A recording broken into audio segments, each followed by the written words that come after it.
എന്റെ ലുക്കും ഏകദേശം അതേപോലെ ഒരു നമ്മുടെ തെലുങ്ക് പടങ്ങൾ വരുന്ന വില്ലന്മാരെ പോലത്തെ ആ സെയിം ആ ലുക്കൊക്കെയാണ്. ശരിക്കും അങ്ങനെ തന്നെ ഒരു മാസ് വില്ലൻ അല്ലെങ്കിൽ ഒരു കോമഡി കോമഡി അല്ല ആ അങ്ങനത്തെ ഒരു കഥാപാത്രമാണോ?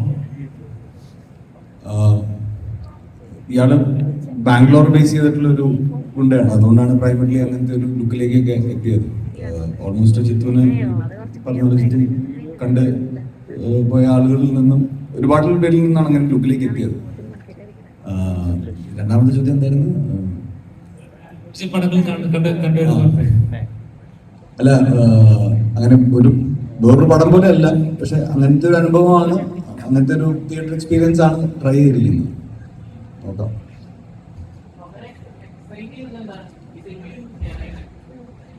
ഇതുപോലത്തെ ഒരു പരിപാടി ഞാൻ ഇതിനു മുമ്പ് പിടിച്ചിട്ടില്ല. എന്നെ ഇങ്ങനെ ആരും അഴിച്ചു വിട്ടിട്ടില്ല.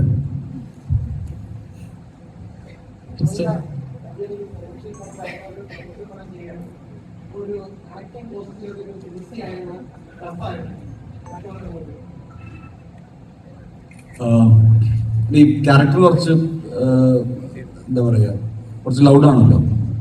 അപ്പം അതിൻ്റെതായിട്ടുള്ള കോംപ്ലിക്കേഷൻസ് ഉണ്ട്. പിന്നെ അയാള് കറക്റ്റ് മലയാളം അല്ല സംസാരിക്കുന്നത്. അയാള് അങ്ങനത്തെ ഫുഡേജ് ഒന്നും വരാത്തതുകൊണ്ടാണ്. പുള്ളി കന്നഡയും മലയാളവും ഒക്കെ മിക്സ് ചെയ്തിട്ടുള്ള ഒരു ഇതാണ്.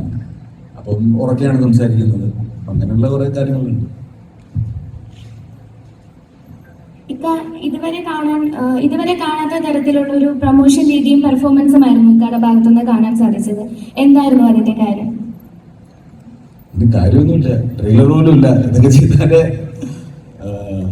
അങ്ങനെ പ്രത്യേകിച്ച് കാര്യമൊന്നുമില്ല. എനിക്ക് ഈ പടം എന്നല്ല, ചെയ്യുന്ന പടങ്ങളെല്ലാം ആൾക്കാർ കാണണം എന്ന് ആഗ്രഹമുണ്ട്. അപ്പൊ ഇത്